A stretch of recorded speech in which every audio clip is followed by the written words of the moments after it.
Hello, welcome to Breakfast All Day. I'm Matt. That's Alonso. That's Christy.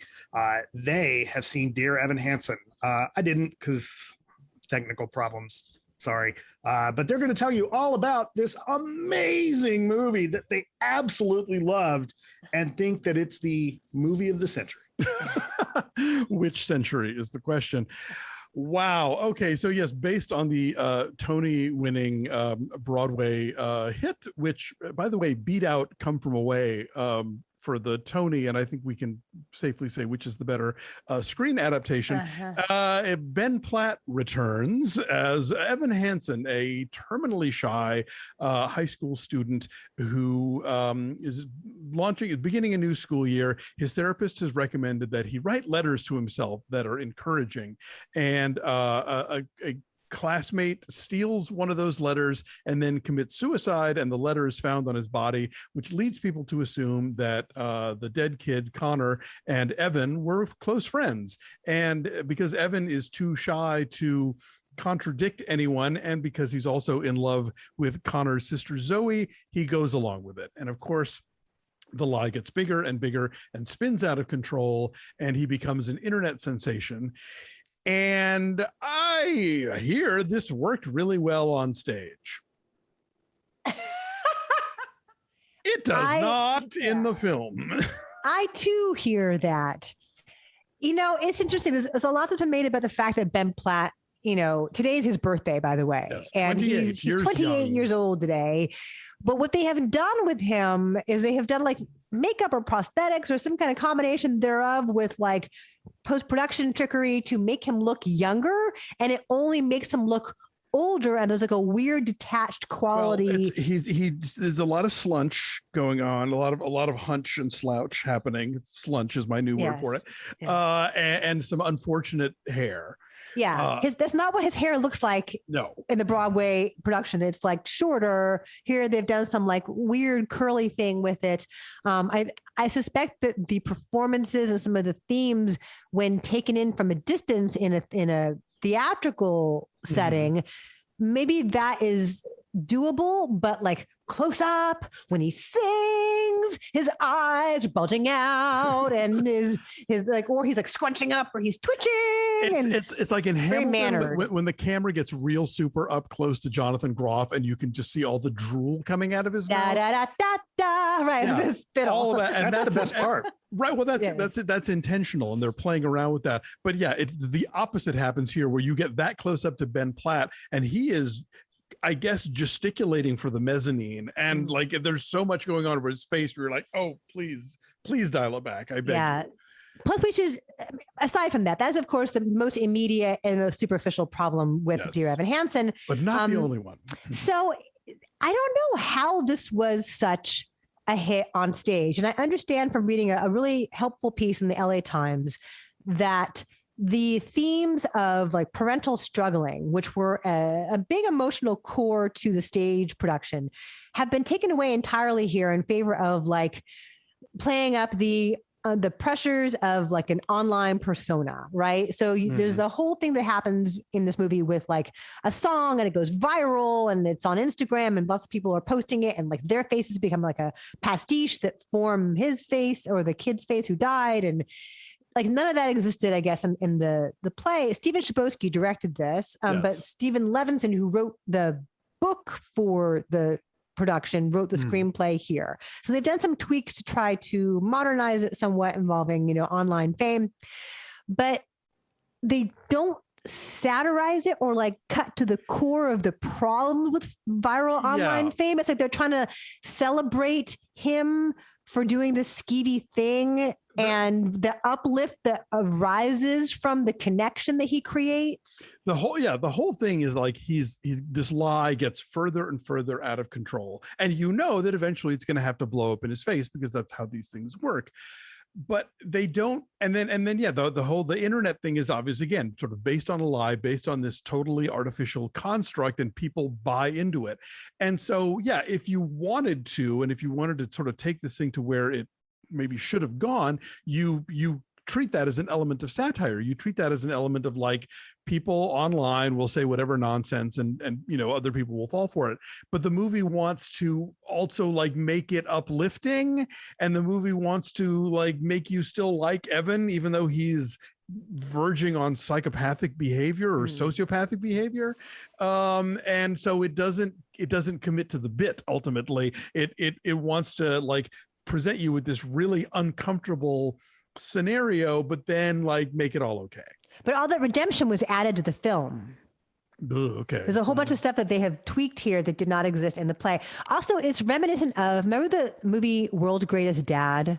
Totally, yes. From about 10 years back, Bobcat Goldthwait directed it, and Robin Williams starred as the father of this teenager, this awful kid who dies in like a really embarrassing and terrible way. But he rides that death to like viral fame and celebrity, and like enjoys for the son, right, yeah. and enjoys like the pathetic like glory that he experiences, like the vicarious glory that happens here too with the Evan Hansen character, which is intended to be dealt with as like, he's so socially awkward and so in need of like stability because his mom, played by Juliane Moore, is a nurse. She's a single mom. She's gone all the time. His dad's not in the picture. So we're meant to feel sorry for him.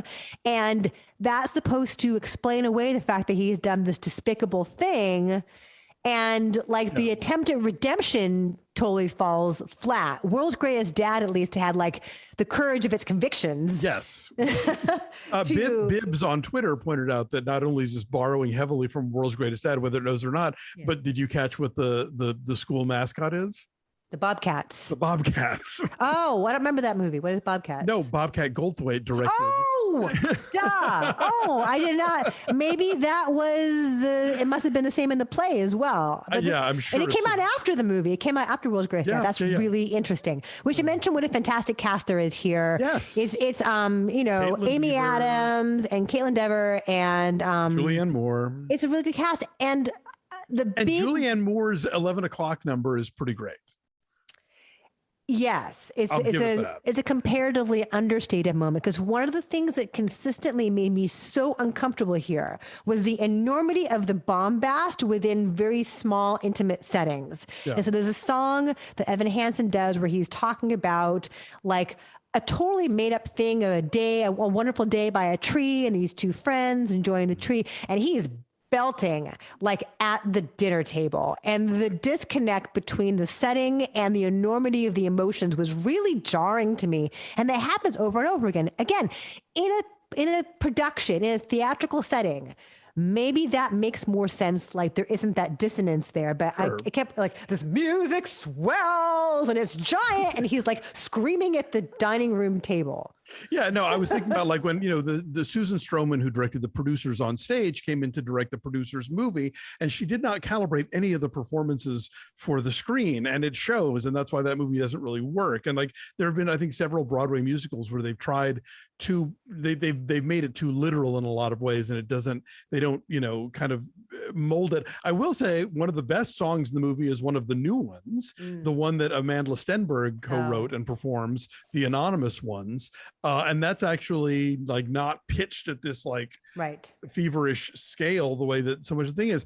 I keep hearing the argument like, oh, well, Ben Platt created that role and he won the Tony, and like no one else could play it in the film. And I'm like, yeah, Carol Channing would like a word.